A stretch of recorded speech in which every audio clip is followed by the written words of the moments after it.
$10 million in a month. So I'm just gonna be honest with you all because I always wanna encourage content creators. So as I sit here with 1 million subscribers, I'll go $20,000 to $40,000 every month. Oh my goodness!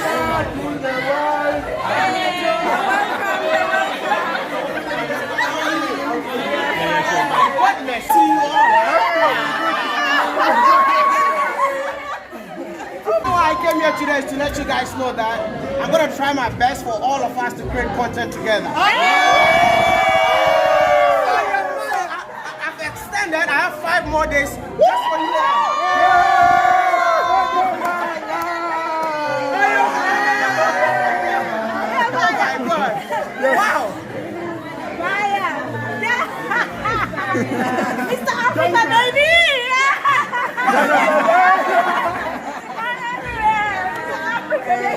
Thank you. Matoke.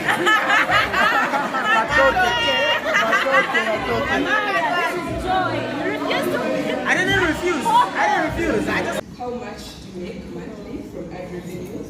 Maybe you could give us an estimate and then also tell us what has been the most that you've made in 1 month. I know people would love to know, but you know, when I wake up tomorrow, I say, Wodemaya makes. Yeah, I said, that's just accents only. So when you talk about brands that we work with, I personally don't work with brands. I do one-time thing. I don't want to go into details about that because some of the brands will be mad at me. But yeah, that's like 20 to 40K accents YouTube only. But when it comes to the others, yeah, it's more than accents.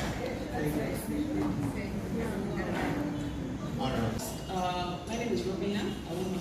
I wanted to ask what steps we could take to safeguard our channels from being hacked. Any security measures that you individually take so that we can protect our channels? Okay. So what I learned, what YouTube taught me, is what I'm going to teach you guys. So first of all, you need to have 2-step verification. Connect your YouTube to your phone and another email address. 2, there's this device that I never knew it exists until my channel got hacked.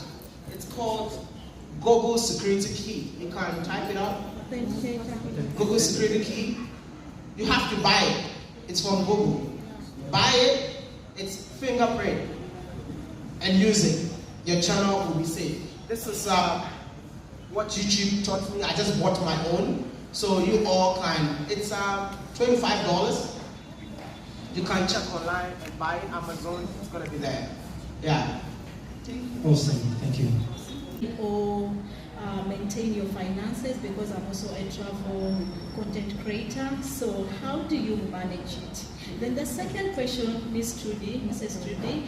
So for you who is a lady, I know you might be having some challenges like traveling to different countries, and how do you manage your fear as a lady? Okay, so about the finances, initially, like, I don't know, 2 years ago, I just used to travel. Like, I wait for my salary to come in like this, and I'm gone. Like, I'm in Kenya and I'm like on fire, waiting for my salary, planning my next trip. When my salary comes, I'm gone.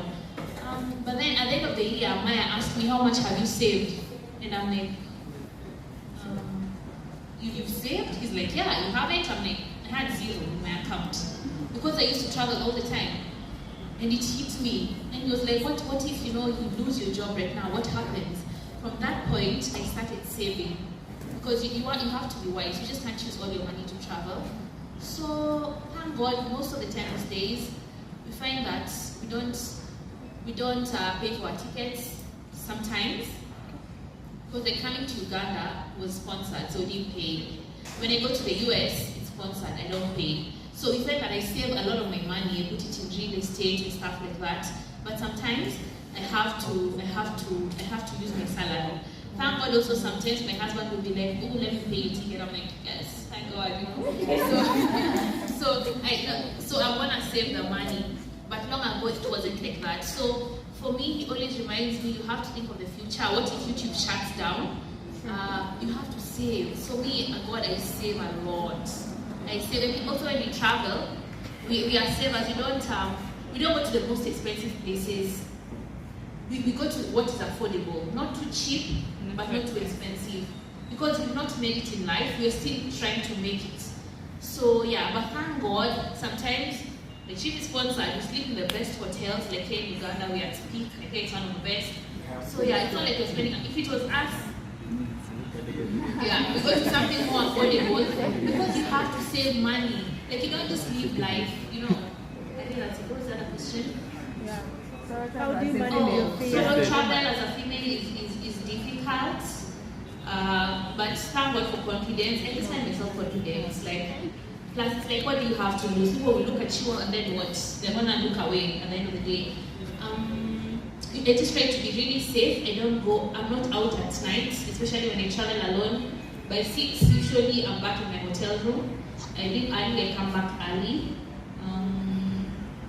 Yeah, and also I just try to dress well when I'm in a country that I don't know. When I'm in Ghana, in Kenya, I love short and tight things. But when I'm not in a country I know, it's better to be safe than sorry. You don't want to get stoned. Can I answer the question? I think when it comes to how do you sustain your account, I will advise every creator out here, know that YouTube is not forever. Sure. You're enjoying it today, tomorrow you might not be there. So whatever money that you make, 70% needs to go into an investment. I'm not a big fan, she's saying saving. I'm not a big fan of saving, I'm a big fan of investing. Right? So when I rather put money into real estate than to put money in a bank. So what I do is 70% of my money goes to my real estate business, and then from there, the rest of the money I pay my team. I make sure I have something small for myself. I always walk broke, but you look at me and you're like, this guy is broke, right? Because I don't buy. Thank God for my wife, because I don't remember the last time I bought a t-shirt. I'm not being stingy, but I'm a big fan of just living my life without thinking about what people think about me. You see, when you try to impress people, that's where the problem comes.